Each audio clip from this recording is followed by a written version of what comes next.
BJP নেত্রীকে ধর্ষণ ও আত্মহত্যায় প্ররোচনা দেওয়ার অভিযোগে গ্রেপ্তার হওয়া বিজেপির নেতাকে পাশে নিয়ে প্রচার জানিয়ে বিতর্কে জড়ালেন বিষ্ণুপুরের বিজেপি প্রার্থী। উল্লেখ্য, সম্প্রতি সোনামুখীর এক বিজেপি নেত্রীকে দলের বড় পদ পাইয়ে দেওয়ার নাম করে একাধিকবার ধর্ষণের অভিযোগ উঠেছিল বিজেপি নেতা তরুণ সামন্তের দিকে। চলতি বছরের 23শে জানুয়ারি নিজের বাড়িতে গলায় দড়ি দিয়ে আত্মহত্যা করে ওই বিজেপি নেত্রী। দলীয় নেত্রীকে ধর্ষণ ও আত্মহত্যার প্ররোচনা দেওয়ার অভিযোগে গ্রেপ্তার হন তরুণ।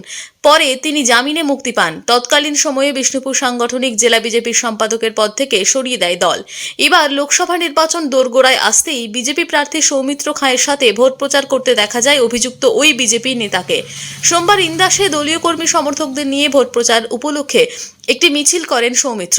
সেই মিছিলে প্রথম সারিতে বিজেপি প্রার্থী এবং ইন্দাসের বিধায়কের পাশে হাঁটতে দেখা যায় দলের বহিষ্কৃত নেতা তথা ধর্ষণে অভিযোগে গ্রেপ্তার হওয়া তরুণ সামন্তকে। তারপরেই নিন্দা ও বিতর্কের ঝড় ওঠে বিরোধী মহলে। শুধু তাই নয়, এ নিয়ে প্রবল ক্ষোভ দেখা দিয়েছে দলের অন্দরে।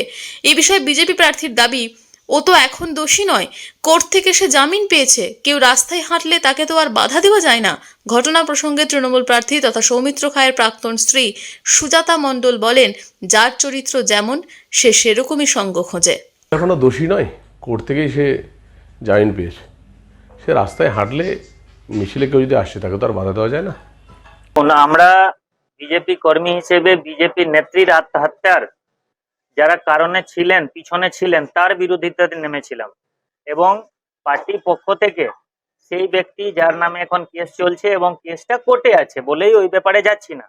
তবে একটা কথা বলছি, আজকে যে প্রশ্ন উঠছে কি উনি হাঁটছেন, রাস্তায় হাঁটছেন বিজেপি প্রার্থী হয়ে, এটা টোটালি সাংগঠনিক ব্যাপার নয়। এটা টোটালি হচ্ছে প্রার্থী সৌমিত্র বাবুই এই বিষয়ে মুখ খুলতে পারবেন কি বিজেপি নেত্রী যে কেসটার সঙ্গে যারা যারা যুক্ত ছিলেন বা যার নামে কেস চলছে তারা উনার পাশে আছেন। তো উনি এই বিষয়ে মুখ খুললে সাধারণ জনগণ বা আমাদের মতন যারা বিজেপি কর্মী সমর্থক আছে তারা বুঝতে পারবে কি বিজেপি কোন দিকে।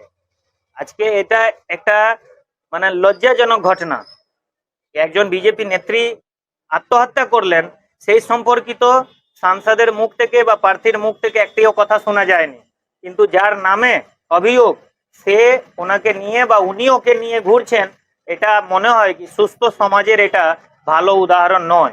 লোক ছাড়া তো ওই দলে ভালো লোক নেই, এরাই তো বিজেপির মুখ।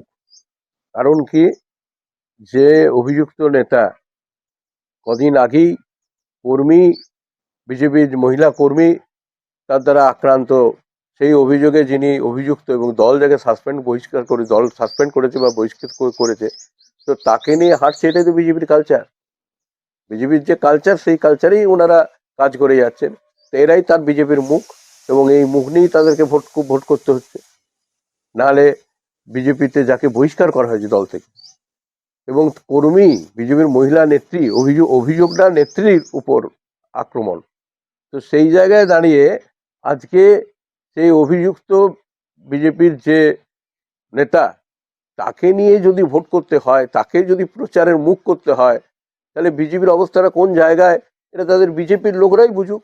যার বিরুদ্ধে অভিযোগ, যে নেতার বিরুদ্ধে, এটা তো অত্যন্ত নিন্দনীয়। যদিও বিষয়টা হচ্ছে বিচার বিভাগের মধ্যে রয়েছে, বিচার ব্যবস্থা রয়েছে, তবুও যার বিরুদ্ধে এই অভিযোগ ওঠে, একজন নারীর সম্ভ্রম নিয়ে যার বিরুদ্ধে অভিযোগ উঠেছে, তাকে নিয়ে মিটিং মিছিলে বেরোনো, এটা অন্তত এই বাঙালি সমাজে, আমরা যারা বাংলায় বাস, যেখানে মেয়েদেরকে আমরা এখানে শক্তি, নারী শক্তি হিসাবে, মা দুর্গার রূপ হিসাবে দেখি, সেখানে এইসব মানুষদেরকে নিয়ে ভোট রাজনীতি যেটা করছেন সেটা ঠিক না। এটা তাদের দলের কর্মীদের কাছেও যেমন বার্তা ভুল যাবে, বিজেপি দলের যারা যেসব মহিলারা বিজেপি করছেন তাদের কাছেও যেমন ভুল বার্তা যাবে, সমাজের কাছেও একটা ভুল বার্তা যাবে। যার চরিত্র যেমন সে তো সেরকমই সঙ্গ খোঁজে। একটা কথাতেই আছে যে সৎসঙ্গে স্বর্গবাস, অসৎসঙ্গে সর্বনাশ। তো যিনি সাথে নিয়ে ঘুরছেন বিষ্ণুপুরের বিজেপি প্রার্থী, তার চরিত্রের রহস্য তো আপনাকে খুঁজে বার করতে হবে। তো তিনি তাই জন্যই আমাদের সোনামুখীর ধর্ষণ কেসে অভিযুক্ত, এবং শুধু ধর্ষণ কেস নয়, ধর্ষণের পরে তিনি মানসিকভাবে সেই মহিলা এমনই বিধ্বস্ত হয়ে পড়েছিলেন, তিনি সুইসাইড করেছেন তাদের দলেরই নেত্রী।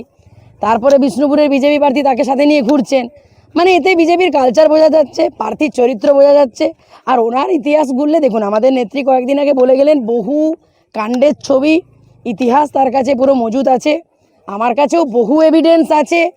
উনি পার্টির প্রচার করতে যাওয়ার নাম করে কোন মহিলাকে নিয়ে কোন হোটেলে কোথায় সঙ্গ করে বেরিয়েছেন, তারপরে ওনার শিলিগুড়ির যে ঘটনাটা, আর আমি একটা কথা বলতে চাই যে শিলিগুড়ি থেকে কিন্তু বিষ্ণুপুর কন্ট্রোল হবে না, শিলিগুড়ির মানুষকে দিয়ে কিন্তু বিষ্ণুপুর লোকসভা চলবে না। সেখানে উনি 2019-এর লোকসভা ভোটে জেতার মাত্র কয়েক মাসের মধ্যে শিলিগুড়ির তৎকালীন বিজেপির জেলা প্রেসিডেন্ট অভিজিৎ রায়চৌধুরীর মৃত্যু রহস্যটা এতটাই ভয়ঙ্কর, সেই মৃত্যু রহস্য তদন্তের জন্য আবেদন জানাচ্ছি, কারণ উনি তো তারই স্ত্রীকে নিয়ে রাসলীলায় মেতে আছেন। বাঁকুড়া থেকে নিজস্ব প্রতিনিধির রিপোর্ট, টিভি নিউজ 10।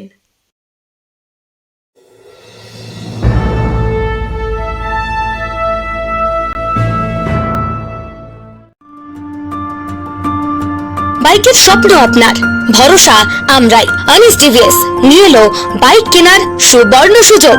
আমাদের ঠিকানা এসবি মোড়, সঞ্জীব সরণি রোড, দুর্গাপুর স্টেশন বাজার। যে কোনো টিভিএস টু হুইলারের সাথে পাচ্ছেন নিশ্চিত আকর্ষণীয় উপহার। এছাড়াও থাকছে free petrol, free helmet, free seat cover ও সহজ কিস্তিতে লোন পরিশোধের সুবিধা। আমাদের এখানে স্বল্প মূল্যে টিভিএস মেকানিকের দ্বারা সার্ভিসিং ও হোম সার্ভিসের সুবিধা রয়েছে। আপনার 2 চাকার স্বপ্নকে বাস্তবায়িত করতে হলে আজই আসুন আনিস টিভিএস এ। আমাদের ঠিকানা এসবি মোড়, সঞ্জীব সরণি রোড, দুর্গাপুর স্টেশন বাজার। আমাদের ফোন নাম্বার 7872776667 এবং 7384601357। আপনার 2 চাকার স্বপ্নকে বাস্তবায়িত করতে হলে আজই আসুন আনিস টিভিএস এ। সবার আগে খবরের আপডেট পাওয়ার জন্য সাবস্ক্রাইব করুন আমাদের ইউটিউব চ্যানেল এবং ক্লিক করুন বেল নোটিফিকেশন আইকনে।